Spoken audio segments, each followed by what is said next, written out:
እስቲ የህፃናትን ጥምቀት የሚቃወም አንድ የመጽሐፍ ቅዱስ ጥቅስ ጠኝ። የሚናገር የለም።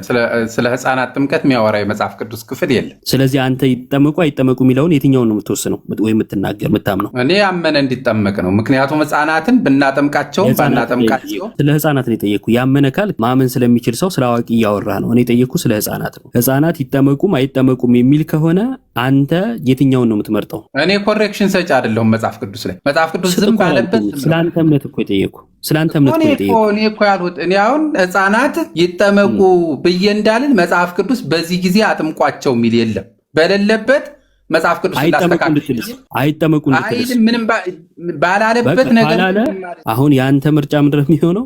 ዝም ነው ማለት ነው።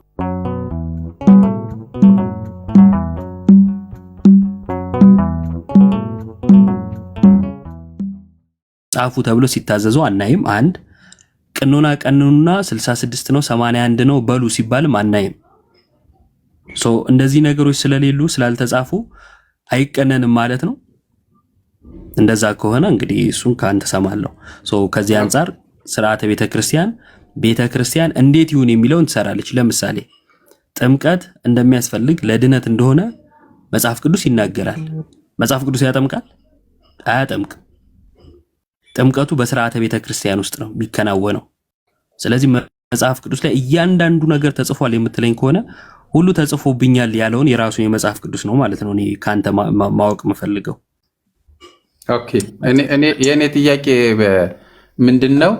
ስርዓተ ቤተክርስቲያን ሲሰራ ስርዓቱ ሲቀመጥ መጽሐፍ ቅዱስ ላይ ለምሳሌ ግርዘት 8ኛ ቀን ነው።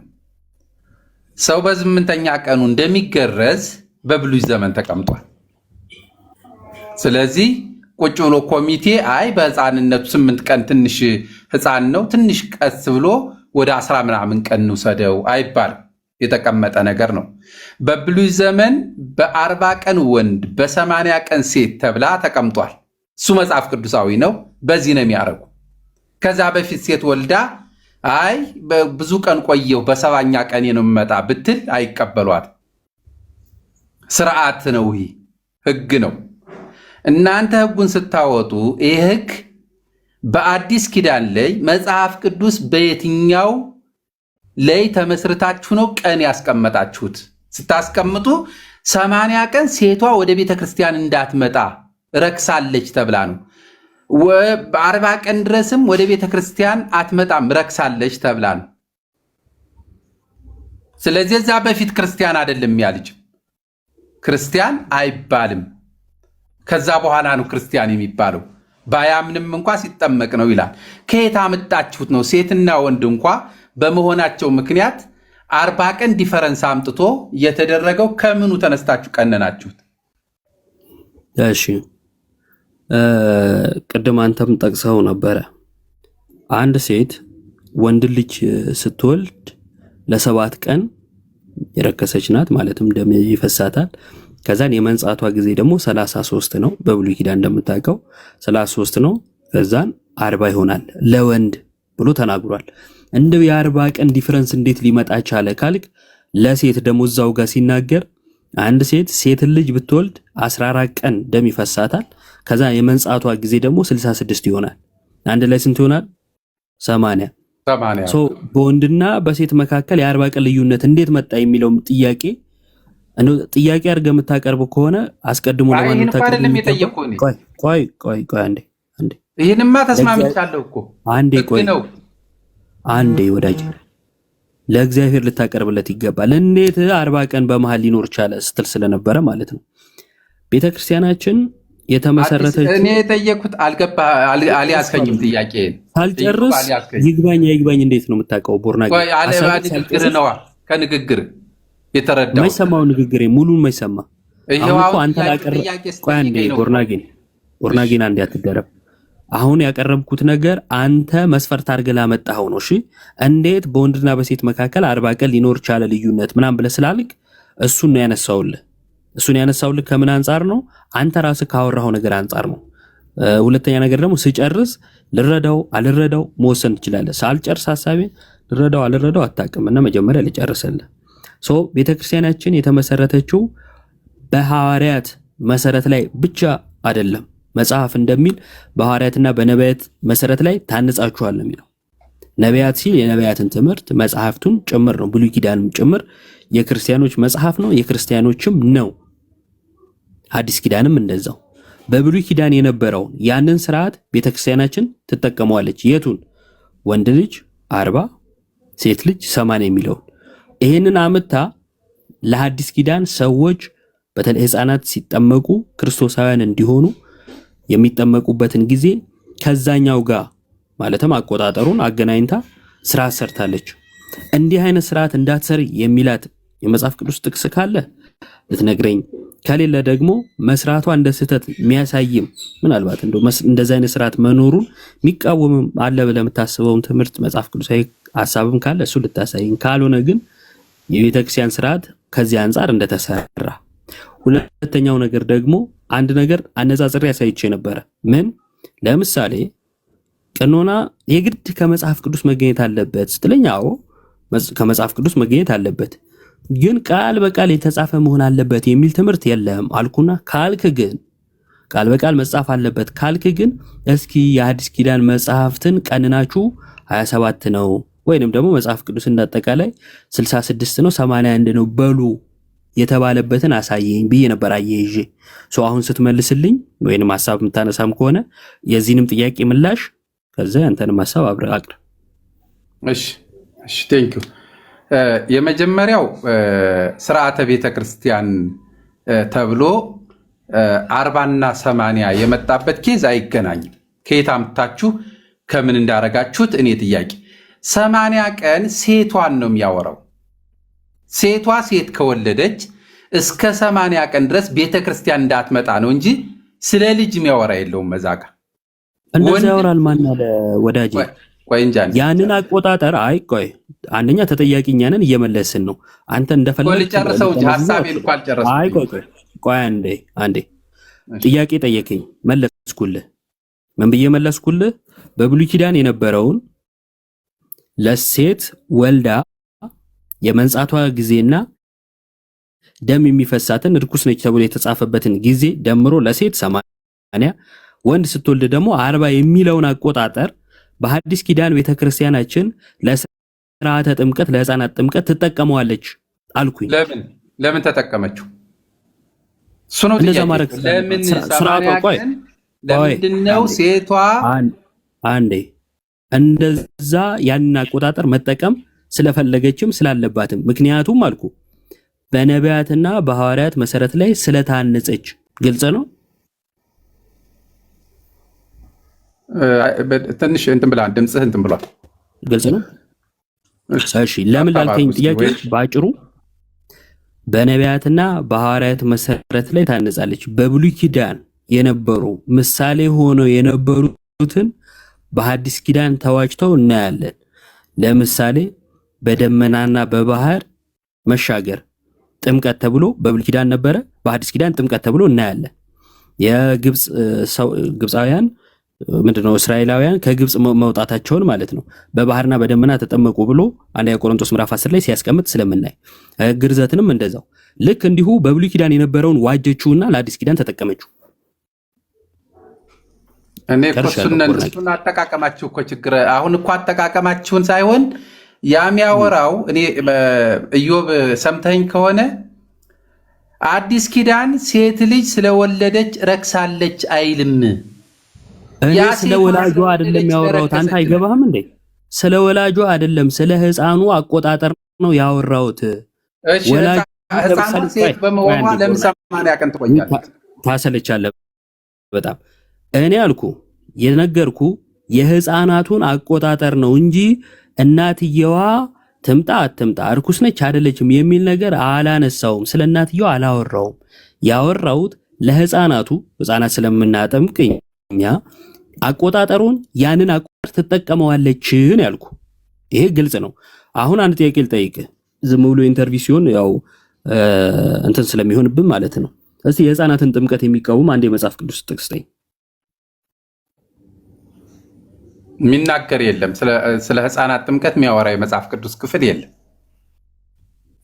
ስለዚህ አንተ ይጠመቁ አይጠመቁ የሚለውን የትኛውን ነው የምትወስነው ወይ የምትናገር የምታምነው?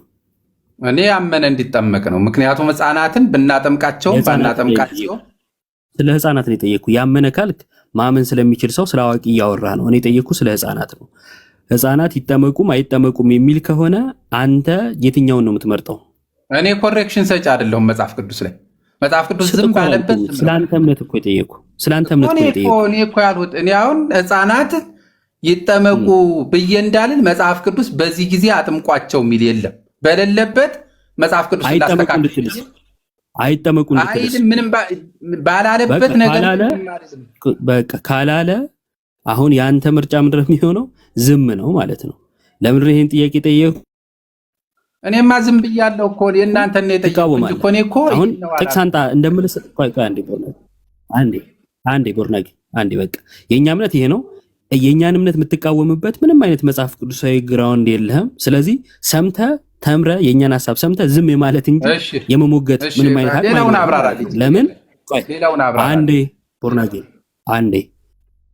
መጀመሪያ መልህን ስማ። ሁለተኛ ነገር ደግሞ ሌላ ሳይሆን ማብራራለህ፣ የጠየቅኩን ትመልሳለህ።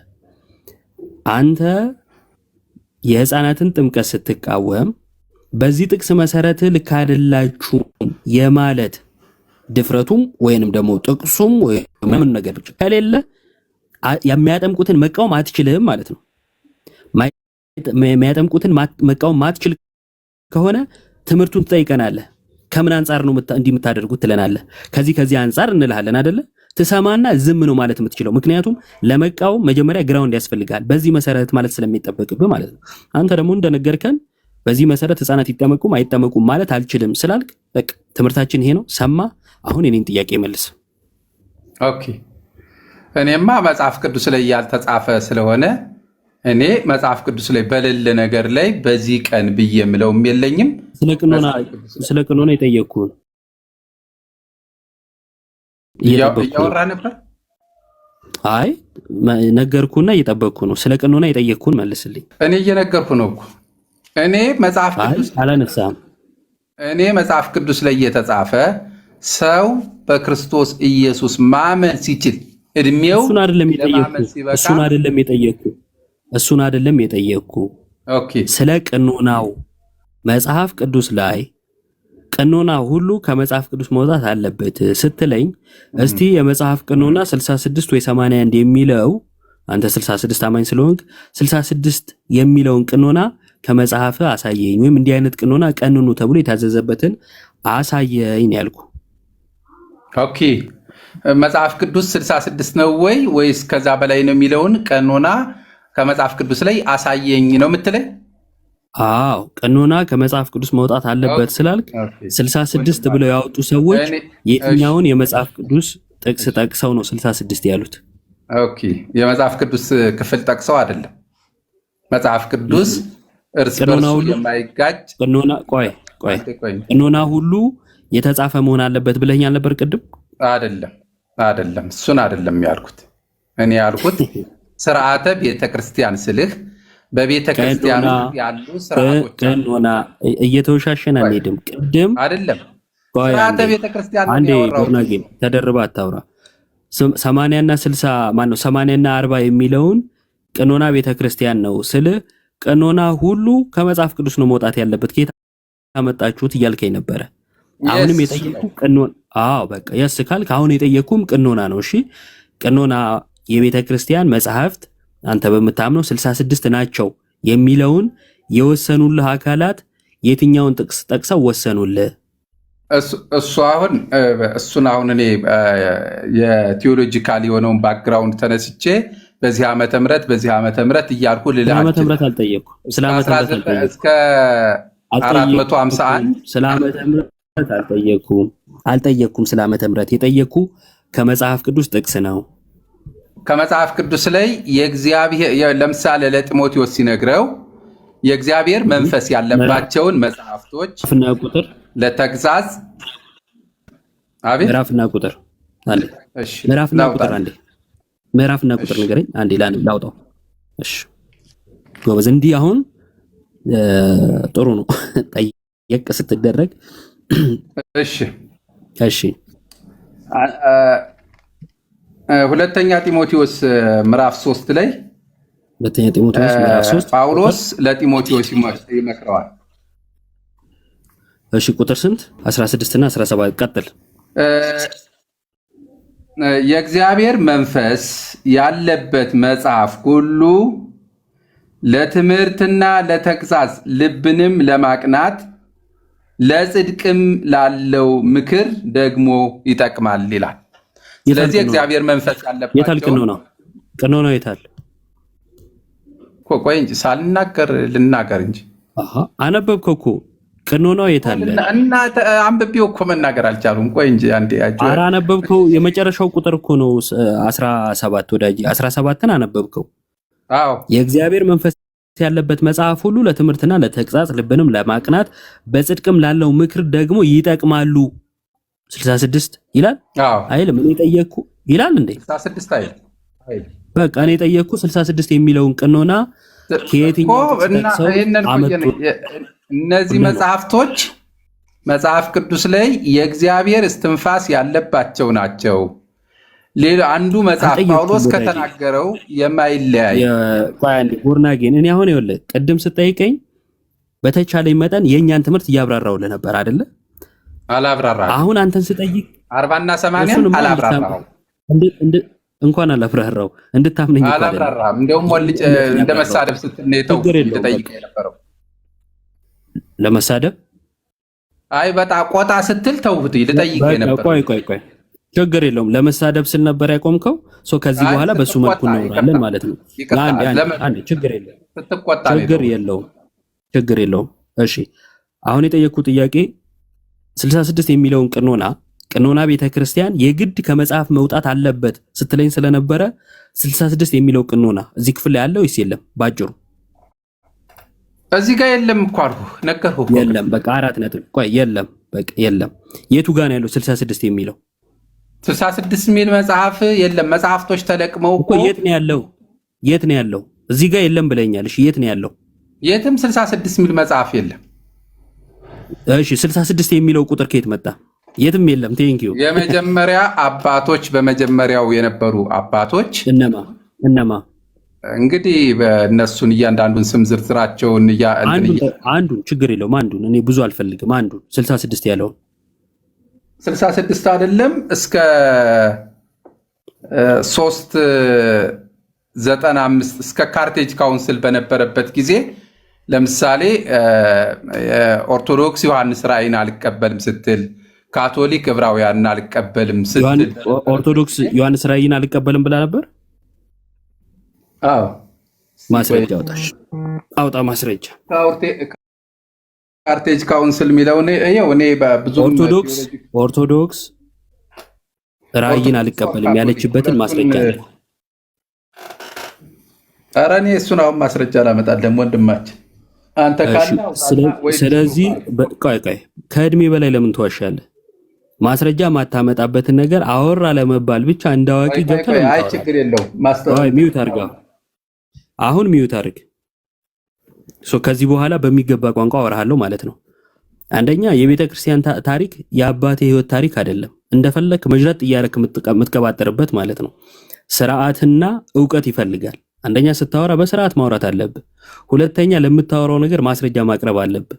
ዝም ብለህ አፍ እንዳመጣልህ ታወራለህ። ማስረጃ ስትባል የለህም። እንዲህ ማወራ ደግሞ ራስህ ስድብ ምናምን ስላልክ ማለት ነው። ፈጽሞ ያላልኩህን ስላልከኝ ካልከኝ አይቀር ደግሞ በሚገባ ቋንቋ ላወራህ ብዬ ነው። ሁለት ጥያቄዎች ጠየቅኩ። የመጀመሪያው ራስህ እንደ መስፈርት አድርገህ ይዘህ የመጣኸው ነገር ምን ነበረ? መጽሐፍ ቅዱስ ላይ የትኛውም ቀኖና መጻፍ አለበት የሚል ነበረ። በልና ይሄንን 66 የሚለውን ቀኖና አንጣ ስል የለም ማለቴም ባንደበት የሌለ ነገር ነው የምታምነው። አንድ ሁለተኛ በመጽሐፍ ቅዱስ ላይ አንተ የጠቀስከው ጥቅስ ላይ ለምሳሌ ጢሞቴዎስ ላይ ይጠቅማል መጽሐፍት ሁሉ በእግዚአብሔር መንፈስ የተጻፉ መጽሐፍት ሁሉ ይጠቅማሉ የተባለውን ስጠቅስ እዚህ ጋር 66 ይላል ስለ አይልም አልከኝ። መጽሐፍ ቅዱስን አለማወቅህና ልክ ስትጠየቅ እንዳዋቂ ጥቅስ በመጥቀስ አዋቂ መስሎ የመታየት ስነ ልቦና ተነሳስቶብህ እንደጠቀስከው በዚሁ ልንገርህ ማለት ነው። ከዛን አሁን ደግሞ ምን አልክ? ቤተክርስቲያን ኦርቶዶክስ ቤተክርስቲያን ራእይ ዮሐንስን አልቀበልም ብላ ነበር አልክ። ማስረጃ ስልል ላቀርብ አልችልም አልክ።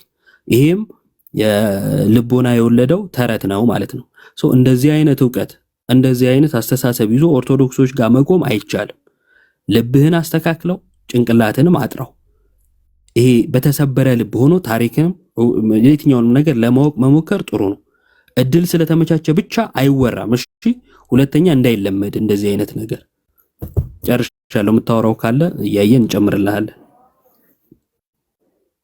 እሺ፣ እሱን እንግዲህ ሌሎቹ ጋር ያነበ እንትን ብዬ መረጃውን ይዤ እስከምመጣ እንትን ላለውኝ አሁን ከተናገርኸው ይልቅ ስርዓተ ቤተ ክርስቲያን ከመጽሐፍ ቅዱስ ውጭ ወጥቶ ወይም ስርዓተ ቤተ ክርስቲያን ስንል ቤተ ክርስቲያኗ የምትመራበት ስርዓት ማለት ነው። መጽሐፍ ቅዱስ ዋና መሰረቷ ነው። ስለዚህ በመጽሐፍ ቅዱስ ላይ የተቀመጡ ነገሮች መነሻ ሊሆኑ ይገባል።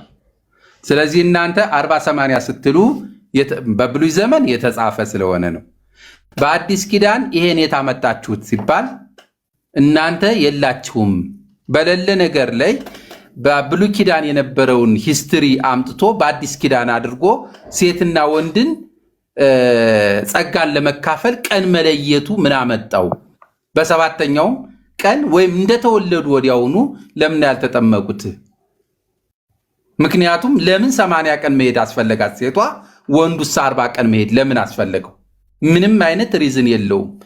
ይህንን ለማስረዳት የሚያስችል ሪዝን የላችሁም ነው። ይህንን ነው ልናገር የፈለኩት የነበረው። እሺ፣ ልትናገር የፈለግከውን ነገር ሰምተናል። ይሄኛውን መልስልሃለሁ። አስቀድሞ ግን ምን ብለህ ነበረ? የትኛውም ስርዓት የቤተክርስቲያን ስርዓት ቢያንስ መሰረቱን ከመጽሐፍ ቅዱስ ማድረግ አለበት አልክ። ተሳሳትኩኝ? አዎ ተሳስቻለሁ። ቡርና ስርዓተ ቤተክርስቲያኑ ከመጽሐፍ ቅዱስ መሆን አለበት። ስርዓተ ቤተክርስቲያኑ ከመጽሐፍ ቅዱስ መውጣት የለበትም። በቃ አሁን ያንተን ቤተክርስቲያን ስርዓት ወይንም ቀኖና ከመጽሐፍ ቅዱስ ጠቅሳሳይን ቅድም የጠቀስኩን ቢያንስ መነሻው ከመጽሐፍ ቅዱስ መሆኑ። ከመጽሐፍ ቅዱስ የወጣ አንድም ነገር የለም። መጽሐፍ ቅዱስ የማይለውን አታረግም። ምንም ነገር ብትል ያምጣልኝ ብትል እያንዳንዱን አሳያል። ከመጽሐፍ ቅዱስ የወጣ የተቀላቀለ 66 የሚለውን አሳይ። እሱ መጽሐፍ ቅዱስን መቀነን ነው። እሱ ሌላ ነው። ቀኖና ቤተክርስቲያን ሌላ መሰረት ላይ እኮ አይደለም። ከተመሰረተው መሰረት ላይ ይሄ ነው ማወራ እኮ። አንዴ የምን መሰረት ነው? መሰረት የሌለው እምነት ላይ ነው የቆምከው። እንደዛ ከሆነ የእምነት መግለጫን አሳይኝ እልሃለሁ እኮ። ችግር የለውም። ቀጥሎ አሁን እሱን አዘጋጅ። እንደውም መሰረት አለኝ አይደል ያልከው? መሰረት ላይ ሆይ ያወራው ለምን ነው እንደዚህ? አንዴ ቦርናጌን አንዴ ለምንድን ነው እንትን የምትለው? አማርኛ ምረጥ እየነገርኩ ነው። አማርኛህን ምረጥ። አይደለም አንተ ለኔ መምህሬ ነው የምትለውንም ሰው ይዘህ መምጣት ትችላለህ። ኦርቶዶክሳውያን ከእንዳንተ አይነቱ የሚሸሹበት ምንም ምክንያት የለም። አማርኛ መርጣ አውራ። ምክንያቱም አማርኛ መርጣ አውራ። ሚዩት አድርግ። በደንብ አድርጌ መልሼልሃለሁ። የመቀበል ችሎታ አናሳ ከሆነ ካንተ ጋር ላንስ አልችልም፣ ወይም ካንተ ጋር 10 ጊዜ ሳወራ አልገኝም። አሁን ምን አይነት ነገር ተጠቅመሃል? ቢያንስ መሰረቱን መጽሐፍ ቅዱስ ላይ ማድረግ አለበት አልክ። ቀደም ቀኖና ቤተክርስቲያንን እንዳወራን አንተ ባነሳው ሐሳብ አሳይቼ አስረድቻለሁ። እስቲ 66 የሚለውን ቢያንስ ዝርዝሩ ከውጪ ይሁን ችግር የለውም፣ መሰረቱ ከመጽሐፍ ቅዱስ መሆኑን አሳየኝ አልኩ። ምን አልከኝ አንተ? ምን አልከኝ? እኔ ይሄን አሁን የመጽሐፍ ቅዱስ ቀኖና ላይ በተመለከተ አባቶች በመጀመሪያው ዘመን ይሄ ሂስቶሪካል ባክግራውንዱን ተነስተላው ከመጽሐፍ ቅዱስ ቢያንስ መሰረቱን መጽሐፍ ቅዱስ ላይ ማድረግ አለበት ስላልከኝ በዛው ከመጽሐፍ ቅዱስ አሳየኝ።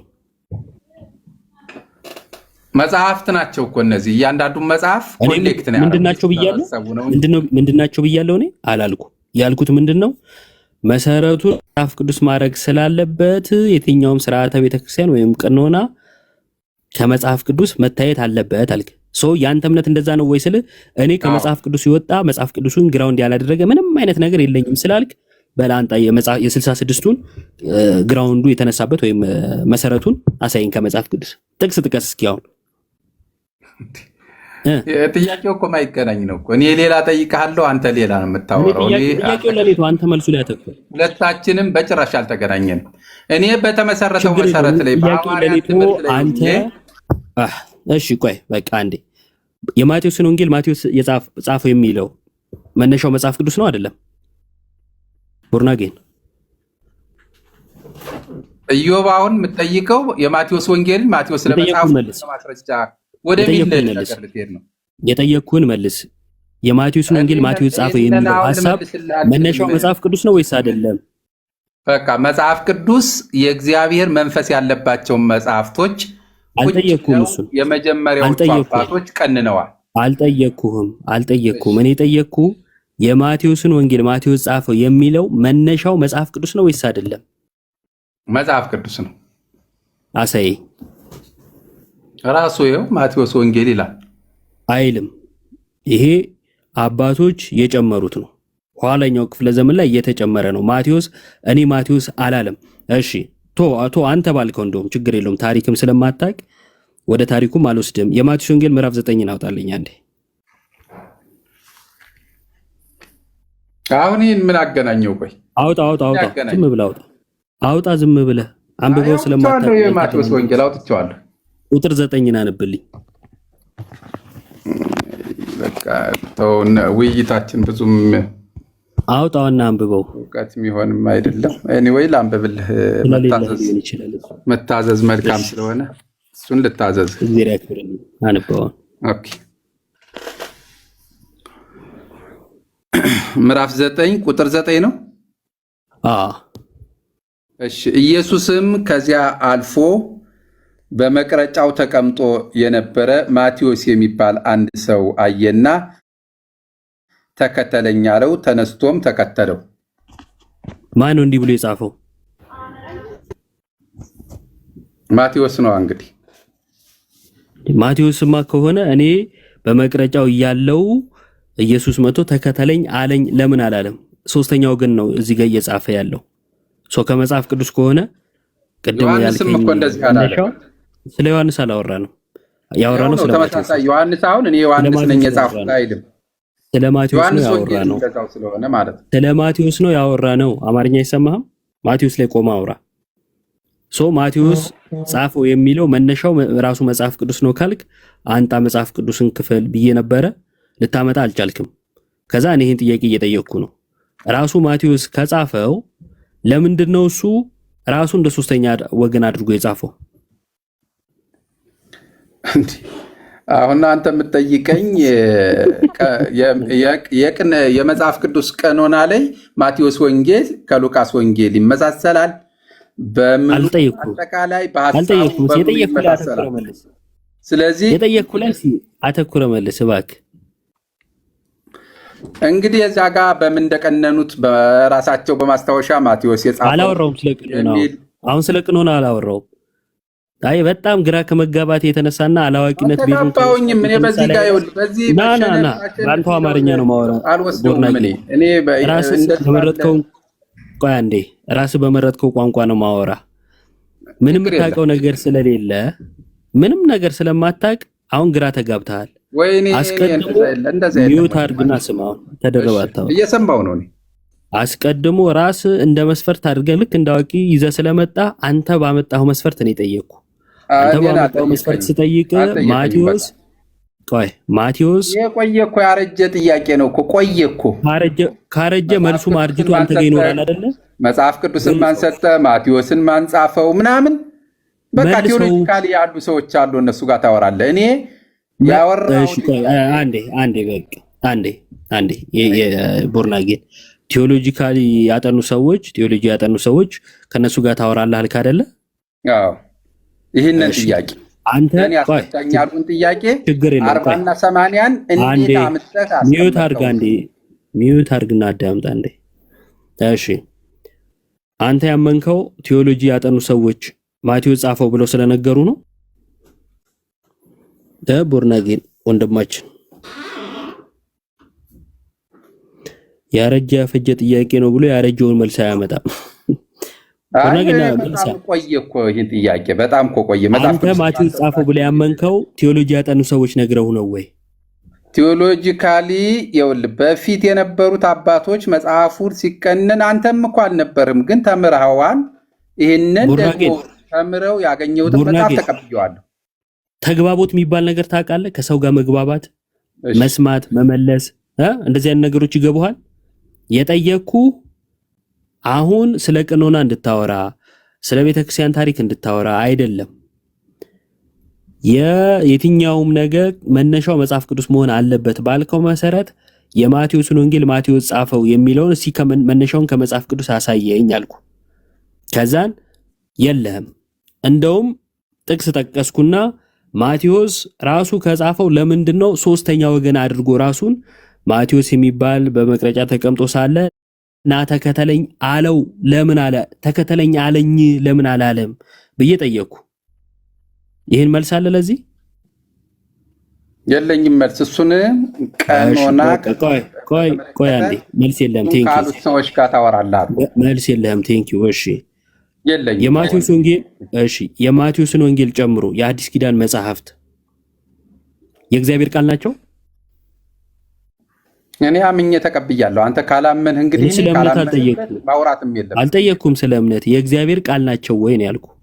የእግዚአብሔር ቃል ነው ብዬ አምኜ ተቀብያለሁ። አንተ ካላመንህበት አናውራ። ቶ ስለኔ አላወራሁም። ከየት በምን አወቅ የእግዚአብሔር ቃል እንደሆነ? ኦኬ በቃ ይሄ ነው እኮ አሁን ጥያቄው። እናንተ መመለስ ማትችሉት ነገር ሲኖር ይህንን ነው። ወርናጌ ወደ መልሱ ግባ። መጽሐፍ ቅዱስን ማን ሰጠህ? ከየት ተቀበልኸው? የት አገኘው? ወደ መልሱ ግባ። እናንተም ተቀብላችሁ ነው እኮ። እናንተም ተቀባይ ናችሁ። ይሄ አካሄድ ምን እንደሚባል ታውቃለህ? እነዚህ አባቶች እንደሚባል ታውቃለህ? ቡርናጌ አሰልቺ ስለሆነ እዚህ ጋር እናቆመዋለን። ግን ይሄ አካሄድ እሺ ወንድሜ በቃ ይቀር። እናቁመው። ሚዩት አድርገሽ ሲቆምማ ደስታ ነው። እንዴት ፈታኸኝ ብለህ ነው ጸሎት አድርጋውን። እኔ እዚህ ውስጥ ላላችሁ በቃ አንድ ነገር ብዬ ጨርሳለሁ። እሺ ጋይስ፣ የአጥፍቶ ጠፊ አካሄድ ነው ለያዘው። እንግዲህ ሊከራከር ነው የመጣው። ጥያቄ ሲጠይቅ ልክ እንደ አዋቂ ሆኖ ነው ራሱን እንደ ገምጋሚ አድርጎ ነው የሚያስቀምጠው። ከዛን አንድ ጥያቄ ጠየቅኩት። የህፃናትን ጥምቀት የሚቃወም የመጽሐፍ ቅዱስ ክፍል አለ አልኩት። የሚፈቅድም የሚቃወምም የለም አለ። ስለዚህ ዝም ነው መልሱ ማለት ነው አይደል? የእኛን መልስ ስንመልስ ሰምቶ ዝም የማለት እንጂ የመከራከር ሞራል የለው ማንም ይሁን ማለት የትኛውም ጴንጤ። አይ የሚቃወም ጥቅስ አለኝ ካለ ጥቅሱ ላይ እናወራለን። የሚቃወምም የሚደግፍም የለም ካለ ዝምታ ነው መልሱ ማለት ነው። እሺ ይሄን ማወቅ ያስፈልጋል። ሁለተኛ ነገር ደግሞ እንደው ራስን በዚህ ልክ ኮፍሶ የሰውን እምነት አንተ ከመጽሐፍ ቅዱስ ውጪ ነህ አንተ እንደዚህ የማለት ድፍረቱ ካለ በል መመዘኛዬን ያልከውን መጽሐፍ ቅዱስ ከየት አመጣኸው ነው ጥያቄው። ከየት አመጣኸው? የእግዚአብሔር ቃል መሆኑን በምን አወቅ ሲባል እናንተም አታውቁም ከሆነ መልሱ ይሄ የአልሸባብ አካሄድ ይባላል። እኔም አልኖርም አንተም አትኖርም የሚባል ነገር ማለት ነው። የአንተ እምነት ሲጠየቅ አንተም ተብሎ አይመለስም። የኔ እምነት የኔ ነው። የቦርናጌን እምነት የኢዮብ እምነት ላይ አልተደገፈም። ወይም መሰረቱ እኔ አይደለሁም። እኔ መሰረት በሆንማ ክርስቲያን በሆንክ ነበር፣ ወይንም ደግሞ የኔን እምነት ብታምን ማለት ነው። ስለዚህ ያንተን ስትጠየቅ ያንተን የመመለስ ድፍረት ይኑራችሁ። የመጨረሻ እናቁመውም ስላልከኝ ቦርናጌን እዚህ ውስጥ ያሉ ሰዎችም እንዲያውቁ አይ ኢዮብ ያለበት ቸርች የእምነት መግለጫ አላት። የማሸነፍና የመሸነፍ ስሜት ይዞ ከሆነ አሸንፋል። ያንተ ቸርች የእምነት መግለጫ አላት። እንደዛ ነው ይዞ ያለው እንጂ ያንተ ቸርች የእምነት መግለጫ አላት። የጠየቅኩህን ጥያቄ መመለስ ካልቻልክ ያንተ ቸርች የእምነት መግለጫ አላት ወይ? ትምህርት አላመጣም። የነበረው ትምህርት ላይ ወደ ነበረው እንመለስ። ያንተ ቸርች የእምነት መግለጫ አላት ወይ ነው ጥያቄ። ወዴት ተመለስ አላልኩም እንጂ ሚውት የሚያረጉ ደግሞ ደቀ መዝሙሮች አታድርጉት። ይኸው በቃ ሚውት የሚያረጉ ብለህ የከሰስክበትን አዎ አለ ወይም የለም ብለህ ብትመልስበት በቂ ነበረ። በቃ እኛ አዲስ መሰረት አልመሰረትንም። የእምነት መግለጫ አለ ወይስ የለህም? ወደ ነበረው እንመለስ የሚል ነው ያለን። የእምነት መግለጫ አለ ወይስ የለህም? በአስተምሮ እንታደስ ነው የሚለው። የእምነት መግለጫ አለ ወይስ የለህም? እንደየነገርኩ ባለው መሰረት ላይ ሌላ መሰረት ስላልመሰረትንን ሌላ ምን አለ ወይስ የለህም ነው የጠየቅኩ። ኧረ አማርኛ ስማ ቢያንስ አለ ወይስ የለህም? አለኝ እያልኩ ነው እኮ በተመሰረተው መሰረት ውጭ ስለማናስተምር አልሰማሁም። ይቅርታ ስላልሰማሁ ነው። አለኝ እንዳልክ ትልቁ ላይ ነው ያለው ሲጀመርም። እስቲ አሁን ክፈትና ሰይኝ የእምነት መግለጫህን እየጠበቅን ነው። ጎበዝ። እስኪ አይቼውም ስለማላቅ የእምነት መግለጫችሁን እንደው ዛሬ እውቀት ይሆነኛል። ክፈተው እስኪ። አሁን ያልያዙ ወንድማችን የት ነው ያለው? አልያዝኩም። እኔ አሁን እኮ የት ነው ያለው ነው ያልኩህ። እንዳልያዝክማ ነገርከኝ። የት ነው ያለው? ያው ግባና እንግዲህ የሌላ ጊዜ እንትን ስትል ይዤ ልመጣለሁ። የት ልግባ? እኔ ወዳጄ አንተ የት ነው ያለው የእምነት መግለጫ ብዬ አንተን ስጠይቅ ግባና ትለኛለህ። አይ የሌላ ጊዜ ይዤ እመጣለሁ አልኩ። የት ነው ያለው? ስለሌላ ጊዜ አልጠየኩም። የት ነው ያለው? አንተ ጋር ከሌለ ከኛው ከራሳችን ነው እንጂ እኛው ከራሳችን ከሆነ የእምነት መግለጫው የተለየ ስለሌለ የት ከራሳችሁ የት ነው ያለው? ከራሳችን ቤተክርስቲያን ነው። ኦኬ ከራሳችሁ ቤተክርስቲያን የት ነው የራሳችሁ ቤተክርስቲያን? ምን ነው ቤተክርስቲያኑ የት እንደሆነ መግለጽ አለብኝ እንዴ? ሁሌ በየቀኑ ነው ሽብር አትሰሩበት። እዛ ላይ ሰው ቢሄድበት ነው አድራሻውን ብትናገር ምን ችግር አለው? ሁሌ ግን ጠይቃላችሁ የት ነው እንዴት ነህ ምናምን የሚለውን ስለሁሉ ተውና አሁን መልስ እስቲ የት ነው ያለው? እኔ እሱን በሌላ ጊዜ ይዤ ስመጣ የተለየ መግለጫ ስለሌለን ወደ ነበረው እንመለስ የሚል እንጂ የት ነው ያለው አስተምሮ አዲስ ስርዓት ይዘናል። ወርናጌ እባክህ የት ነው ያለው? እንዴ እያንዳንዱ ቤተ እምነት እኮ የራሱን መግለጫ እስኪ መልሳት ይችላል ጥያቄ ቢልቦርድ ላይ አይደለም የሚለጥፈው የራሱ መተዳደሪያ ያንተ ስለ እያንዳንዱ ያንተ መልስልኝ። የት ነው ያለው? ራሳችን ቤተክርስቲያን ያንተን መልስልኝ። የት ነው ያለው? ከኛ ከራሳችን ነው። ከየት ሊኖር ይገባን? በፊት ራሳችን ማለት ምን ጭንቅላታችን እያልክ ነው ወይስ ምንድነው? እኮ የት ነው ከራሳችሁ ያለው? የት ነው? በቃ ይዤልህ እመጣለሁ። በሌላ ጊዜ በውስጥ አስቀምጥልሃለሁ። ታይና በቃ ስህተት የሆነውን አይተህ ትነግረኛለህ። አይ በውስጥ አልፈልግም። እዚሁ 400 ምናምን ሰው አለ። እዚሁ ነው የምፈልገው። ግን አሁን የት ነው ያለው? አንዴ ብቻ መጥራት ያፈራት ነገር ስላለች አይደለም። መጥራት ያፈራት ነገር አለ። አንድ ሌላ የዋሸውን ውሸት ደግሞ ልንገርህ። አንድ ሌላ የዋሸውን ውሸት በዚሁ እንድጠይቀው የምፈልገው የለም። የሌለ ነገር ከየትም አያመጣም። ቅድም ምን አለ? ካውንስል ኦፍ ካርቴጅ ኦልሬዲ ሎካል ካውንስል ነው እንደሚታወቀው። ካውንስል ኦፍ ካርቴጅ ላይ ተገናኝተው ኦርቶዶክስ ሌላ ትላለች፣ ካቶሊክ ሌላ ትላለች፣ ካኖን ተደረገ አለ። ከዛ ይኸው ሰምተዋል እንደዛ ሲል? አዎ ሰምቼዋለሁ። ካውንስል ኦፍ ካርቴጅ አክቹዋሊ ሎካል ካውንስል ነው። ወደ አፍሪካ ውስጥ የተደረገ አይነት ካውንስል ነው፣ ለሮም የተላከ። ከዛ ሲጀምር ኦርቶዶክስ የሚባለው ራሱ የመጣው ኦርቶዶክስ የሚባለው ማለት እንትኑ ቸርቹ ላይ ክፍፍሉ የመጣው 451 ላይ ነው። እሱ የጠቀሰው ካውንስል ኦፍ ካርቴጅ 397 ላይ የተደረገ ነው። 397 ላይ የተደረገ የመጨረሻው ካውንስል ኦፍ ካርቴጅ ማለት ነው። ከዛ እንድጠይቅልኝ የምፈልገው ካውንስል ኢዮባ በጣም በሚገርም ሁኔታ መጽሐፈ ጦቢት፣ ኦዲስ፣ አንደኛና ሁለተኛ መቃቢያን፣ ዊዝደም፣ ሲራክ፣ ባሮክ የሚባሉ ዳንኤል የሚባሉ መጽሐፎች ካኖን ተደርገዋል እዛ ውስጥ። በጣም የሚገርም ማለት ነው። እስኪ ቦርናጌን ይቀበላቸዋል? አንድ ጥያቄ። ሁለተኛ ከኬልኬዶን እና ካውንስል ኦፍ ካርቴጅ መካከል ያለውንም ልዩነት አንድ ላይ እንዲነግረን እስኪ ጠይቅልን። ያ እንግዲህ ጥያቄ ከሰማ ይከብደዋል ብዬ አስቤው ነው። ኢዮብ ነው የሚጠይቅህ። አይ እኔ እናንተማ እኮ አናወራም። እኔ እናንተ ቆይ ቦርናጌን አንተ አንዴ ቆይ ቦርናጌ ቆይ አንዴ ከኢዮብ ጋር ጨርሱና ከዛ ትቀጥላለህ። አሁን ቀጥታ የምትጠየቀውን ብቻ መልስላቸው ለነሱ። ኦኬ በቃሽ። አሁን የመጀመሪያው ይህንን እኔ የምጠይቃቸውን ጥያቄዎች እንትን ካላላችሁኝ እኔ ላወራችሁ የምችለው ነገር ስለ ቀኖናና ስለ ቴዎሎጂካል ኮንሴፕት ምንም ላወራችሁ ስለማልችል እኔ መጽሐፍ ቅዱስን አንብቤ ካለው ካሁኑ ነባራዊ ሁኔታ ጋር እኔ ያመኑት መሰረት በትክክለኛው እምነት ላይ ነው ያለው ያሉትስ እውነት በዛው በመጽሐፍ ቅዱስ ላይ ነው ብዬ እገመግማለሁ እንጂ እኔ ቴዎሎጂካል ኮንሰፕት ብትጠይቁኝ በማስታወሻ አንዳንድ ከምሰማቸው በማስታወሻ ከያዝኳቸውና ትንሽ ካነበብኳቸው ካልሆነ በስተቀር ይሄን ያህል ሊያብራራልን ይችላል ካላችሁ አልችልም። this is the end። ሌላኛውን ግን እኔ የምጠይቀው ጥያቄ ያሉ ስርዓቶች በቤተ ክርስቲያን የሚከናወኑ ስርዓቶች መጽሐፍ ቅዱሳዊ ናቸው ወይ? ወይ ጥያቄ ማን አደረገ? አንዴ በቃ ጨረስን። ያንተን ጥያቄ መልሰናል። እኛም ጠይቀንህ ነበረ።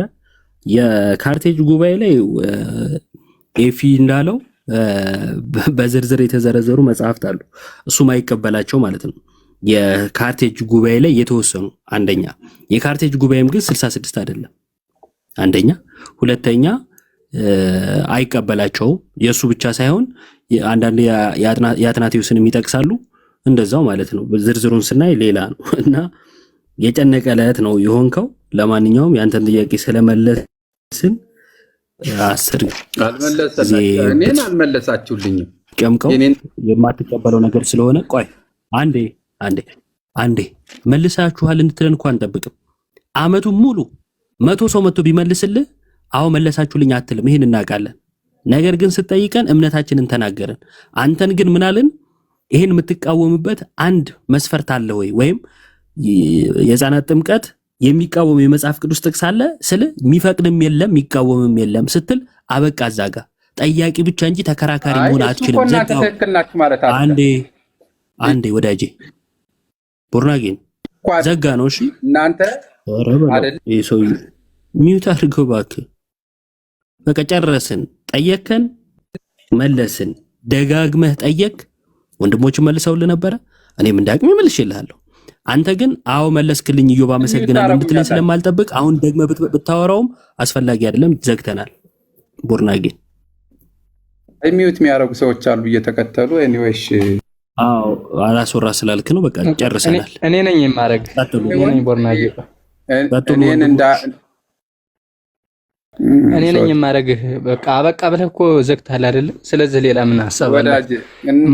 በርሱ ወያይም ብለህ ከርሱ ወጥተህ ቆይ ሚውት አድርጋችሁ ከርሱ ወጥተህ ሚውት አድርግ። ቆይ ከርሱ ወጥተህ ራስህ ስለ ሕፃናት ጥምቀት ገባህ። ከዛ በሕፃናት ጥምቀት እንደ ሁለዚያው መስሎህ ሁለዚህ በየቤቱ እየገባህ ትበጠብጥ ነበረ። አሁን መቼም እንግዲህ ገስት ላይ እንደማገባ እርግጠኛ ነኝ። ምንድነው ማልከው? በቃኝ መልስም የለኝ ብለሃል አይደል? መውጣት ነው አይደለም? ምንም መልስ የለህም። በዚህ ቆይ የሕፃናት ጥምቀት 40 እና 80 አንተ መልስ ሰማህ አይደል እንዴ?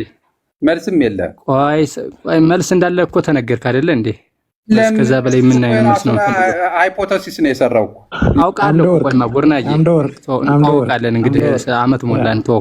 አምደ ወርቅ አሁን እሱ የፈለገው እንግዲህ በራሱ መውጣት ትንሽ ዳገት ሆኖበት ነው። እንደዚህ አሁን ምንም ዳገት አይደለም። ማላቀውን አውቃለሁ ብዬ እኮ ነው ያልኩት። ኦኬ በቃ እሺ ወይም እሺ ብለን ሽሩሩ ብለን አናስተኛ። ለምን እንደዚህ ማለት እንደፈለጋችሁ እንጂ ማጠቃለያ እናንተ የሕፃናት ጥምቀትን እኔ ልጠይቅ። በቃ አሁን እኮ ይኸውልህ የሚገርም ብሏል እኮ ኢዮብ ብሏል። አመቱን ሙሉ ቢሰጥ ብሏል። አሁን ኢዮብ ምናልባት የሚሄድበት ቦታ ኖሮት ቢሄድ እዚያ አሁን ዳይቆን ሰሎሞንም አሉ፣ መምህር ተመስገንም አሉ፣ እነ ሚስጥር አሉ፣ እነ ኤፍሬም አሉ። አሁንም ደግሞ ደጋግሞ ቢሰጡ አልተመለሰልኝም ነው የምትለው ኢዮብ እንዳለው ማለት ነው። መልስ የለውም እና በቃ ብለህ ይኸውልህ ቦርን አንተ ራስህ በቃ ኮቅ ብለሃል። በቃ ብለህ እንዴት ነው የምትቀጥለው? በቃ ዝም ብለህ ሚዩቱን ይዘህ ተቀመጥና አወራ አይደለም ቦርን አወራ ቤት አይደል ያለኸው? አወራርደው በውሃም ይሁን በምንም ይሁን አድርገህ አወራርደው። በቃ እኮ ብለሃል። በቃ ስላልክ በቃ ስላልክ አሁን እኮ በቃ ተው ነው። ማንም አያስወጣህም። ራስ ወይ ትወጣታለህ። በቃ ስላልክ ግን ያልወጣም በዚህ ላይ መልስ የሚሰጥም ሰው ስለሌለ እናንተም በባዶ ቦታ ይቅርታ እንዴ ቦርናጌ ለኔ ተውልኝ ባካችሁ። በጣም አድክሞን ስለነበረ በቅርበት እንተዋወቃለን። ዛሬ ድንገት ሳያስበው ነው እዚህ ቤት የገባው። እንግዲህ መቼ ምንም ማድረግ አይቻልም። ወጥመድ ውስጥ የገባች አይጥ ከወጥመዱ ለማላቀቅ ሌላ ረዳት ትፈልጋለች። የዛ ነገር ሆኖበት ነው። ቦርናጌ በጣም እንተዋወቃለን። ከዛሬ በኋላ እርግጠኛ ነኝ 40-80 ብለህ 40-80 ብለህ ከአንደበትህ እንደማይወጣ እንተዋወቃለን። ላንተ ደግሞ ዛሬ ኢዮባ እግዚአብሔር አምላክ ቃልዎትን ያሰማልኝ። ምን መጠየቅ እንዳለብኝ ተከታትዬ ካሁን በኋላ ማለት ነው ተከታትዬ ከኋላ አንተን የምጠይቀን ጥያቄ ቆይ በእናትህ ቆይ ሚውት አድርገህ እባክህ ግድ የለም ወንድሜ እባክህ አንተ ሚውት አድርገህ ራስህ ከአንተ ፐርሰናሊቲክን አስተካክለው ግድ የለም። ከዛሬ በኋላ እየተከታተልኩኝ ቦርናጌ ፕሊስ እባክህ እየተከታተልኩኝ አንተን ምን መጠየቅ እንዳለብኝ ኢዮባ ዛሬ ላንተ ጥያቄ ሰጥቶኛል። ዛሬ ነው የሚገርምክ። ምክንያቱም አውቀህ ያወክ እየመሰለክ ዝም ብለክ የሆነ ቦታ ገብተህ ሰው የምታሰለቸው ነገር ይሄ ጥያቄ ነፍ ጊዜ ተመልሶላል። ዛሬ ግን እንቅን ያረገ በቃ እስኪ ያቅለሸልሽ ማለት ነው። በጣም ነው የማመሰግነው በእውነት የቤተክርስቲያን ልጆች እግዚአብሔር ይባርካችሁ። ቦርናጌ ያው አላማ ይዞ ነው ከቤሊ ጋር የህፃናት ጥምቀት ላይ የሚሟሟቱት በተከፋይነት ነው እየገቡ የሚበጠብጡት። ይህንን በደንብ ታውቃለህ። ተነጋግረናል፣ በስነስርዓት ተነጋግረናል። አላማ ይዘክ ነው በየገስቱ እየገባክ ትንሽ ትልቅ ገስት ላይ ደግሞ ገብተህ አታውቅም። ዛሬ እንዴት እንደምትወጣ ዳገት የሆነብህ ዋናው ምክንያት ምንድነው? ትልቅ ገስት አትገባም። ድንገት ነው የታነቅከው። ማርያምን በጣም ደስ ያለኝ ነገር ማለት ነው እኛ ሰፈር ነክ እኛ ትንሾቹ ጋር እየመጣ እንደምታሰለቸን ታውቃለህ። ዛሬ ግን በቃ ታነቅ ወጥመድ ውስጥ ገብተሃል። ወንድሞቻችን እግዚአብሔር ያክብርልኝ፣ መምህራኖቻችን በቃ አሁን ተቀጣሪ ስለሆንክ ቀጥል ጥያቄህን። እኔ ደግሞ ከኋላ እየተከተልኩኝ እጠይቅሃለሁ። በቃ አንተም ጠይቅ ከዚህ በኋላ መቼም ይህን ጥያቄ አተውም። የተቀጠርክበት ደሞዝክ ነው። ጥያቄው በራሱ ደሞዝክ ነው። እየተከተልኩ ከኋላ እኔ ደግሞ ጠይቅሃለሁ። እግዚአብሔር ያክብርልኝ። ሌሎቻችሁ አመሰግናለሁ። ኖ በቃ አንተ አሁን ኖ እነ መምህር ተመስገን ይጨምሩ ካልክ ይጨምሩ። ሚውት አታድርግ እያልክ ተረበሽኩ ለማለት አትሞክር። ቦርናጌን አርፈ ቁጭ በል በቃ። እንደ ቦርናጌን ከዚህ በኋላ እንዲያደርግ የምንፈልገው ቁጭ ብሎ እንዲማር ነው። ቁጭ ብሎ እንዲማር ከራሱም ከጭንቅላቱም ጋር እንዲታረቅ። ምክንያቱም ቦርናጌን ውሸት በማውራት ራሱን የመሰረተ ሰው ነው። እሺ በቃ አይ ለአንድ ዙር ትጠይቃለህ። እሺ ቆይ አሁንም ስለ 80 እና ስለ 40 መስማት ነው የፈለግከው? ኤፊ በቃ እሺ ቆይ ትጠይቃለህ። ችግር የለውም ወደኋላ ስለማይል እንዲማር ነው። አይ ስላሉ ብዙ አሉ። ቆይ ኤፊ ቆይ ብዙ ስላሉ ትጠይቃለህ። ስለ 80 እና ስለ 40 ነው። አልሰለችልካለሁ አለሁ ቁጭ ብዬ እኔን ሚውት ለማድረግ በቃ ቀጥ ብላችሁ ቁማችሁ። እስኪ አንዴ ሚውት ማድረግ አትችልም? ቆይ ሚውት አድርገህ መቀመጥ አትችልም? እኔ አደርጋለሁ። አምደ ወርቅ አንተ ከሆን ሚውት የምታረገኝ ነውር ነው እኮ። በቤት መጥቼ እኮ ሚውት አድርገህ አሁን ቆይ ሚውት አድርገህ አይደለም። ባህሪ የታወቀ ስለሆነ ነው። ቆይ ባህሪ እኮ የታወቀ ነው። ቆይ ሚውት አድርገህ አሁን እኔ ሚውት እያደረኩ አይደለም፣ ግን ራስህ ሚውት ታነሳለህ። እኔ ራስህ እያደረክ ነው የሚመስለኝ እንጂ እኔ እያደረኩ ራሱ አይደለም። ጓደኛ መጣ ደግሞ አሁን ሚውት አድርጉ። ሁለት ሆናችሁ እንግዲህ ሚውት አድርጉ። ቆይ ሚውት አድርጉ። አምደ ሰላም ኖት? እንዴት ኖት? እግዚአብሔር ይመስገን። እንዴት ናችሁ? ሁላችሁም እንኳን ደህና መጣችሁ እያለሁ አሁን የመጣችሁ ሰላም ብለናል። ሳሊ፣ ዲያቆን፣ መምህራን እዚህ ያላችሁ ሁላችሁም እኔ ይቅርታ አድርጉልኝ ትንሽ ቀደም ያልኩት ከቦርናጌን ጋር ብዙ የመወያየት አጋጣሚው ስለነበረኝ ነው። እና ሰው የማያውቅ ከመሰለው አሁንም እንዳያነሳ ሚውቱ እንዳያነሳ። ሰው የማያውቅ ከመሰለው ይዋሻል፣ ብዙ ነው የሚዋሻው። ከ4 ከ5 ቀን በፊት ምን አለ ዘፍጥረት 3:15 ላይ ያለው ቃል እስኪ አንድ ኦልድ ቸርች ፋዘርስ የሚባሉት የቤተክርስቲያን አባቶች የተረጎሙት ካለ አምጡልኝ አለ። የሆነ ቤት ላይ ገብቶ አመጣንለትና እስኪ በቃ አሁን ይቅርታ ጠይቅ፣ ይኸው ያመጣ ነው፣ ይኸው ይሄን አምጥተናል አልነው። በቃ አንተ እንደዚህ ነው እንዴ እንትን የምትለው? ሚውት አድርግ፣ አምዳ ሚውት ያድርጉት። ዛሬ ምን አለ? ይቅርታ ሳይጠይቅ ትተወጣ። አዎ ዛሬ ምን አለ? መጣና ካውንስል ኦፍ ካርቴጅ ላይ ካነን ተደርጓል አለ። አየን፣ አነበብን፣ አልተደረገም እሱ እንዳለው። አቤት ዲያቆን ይቅርታ። እስኪ አንዴ ይቅርታ ኤፌሶን አንዴ። መምህር አምደወርቅ፣ ሌሎቻችሁ መምህራን እንዴት አመሻችሁ? እንዴት አላችሁ? እንኳን አደረሳችሁ ብያለሁ። ሁላችሁንም ኦርቶዶክሳውያን ሰላም ብያለሁ። ኤፌ ለምን መሰለህ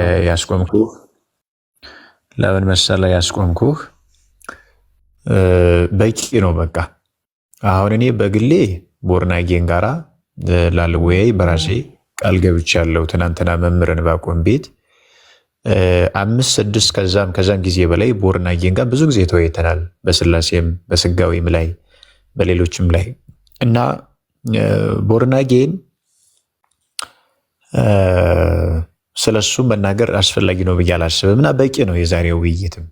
እኔ እንደዚህ ነው ብዬ ብዙ መናገር አልፈልግም እና አንዳንዴ ኢሳያስም ሰሚ በሌለበት አትናገር ይላል። በቃ መጽሐፉን ትቶ ጥሎ በራሱ አይዲዮሎጂ መሄድ ሰው ነው።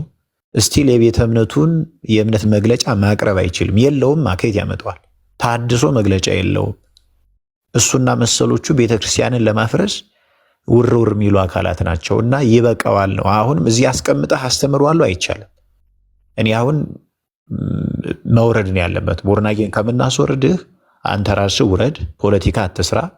በቂ ማስረጃ በቂ ሕክምና አግኝተሃል። ድጋሚ በዚህ ኢሹ እንዳማትመጣ ተስፋ እናደርጋለን። ውረድና ሌላ ትምህርት እንደማማርበት አሁን ቆይ አሁን ውረድ፣ ቀስ ብለህ ሌላ ትምህርት ምንማማርበትን ጊዜ አትወሰድብን።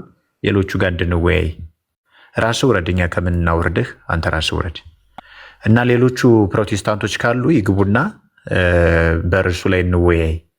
እንደዛ ነው የሚሻለው ኤፌሶን እንጂ እኔ እኮ መንፈስ ቅዱስ ለአብ ምኑ ነው ስለው አካሉ ነው ያለኝ ጀግና እኮ ነው። ይህን ባህሪ ማለት ቢሄቪየር ነው ጠባይ ነው ብሎ የተረጎመ ሰው ነው ስለ ክርስቶስ አካልና ባህሪ ሲጠይቀው። ያረሱም እንደው እንደው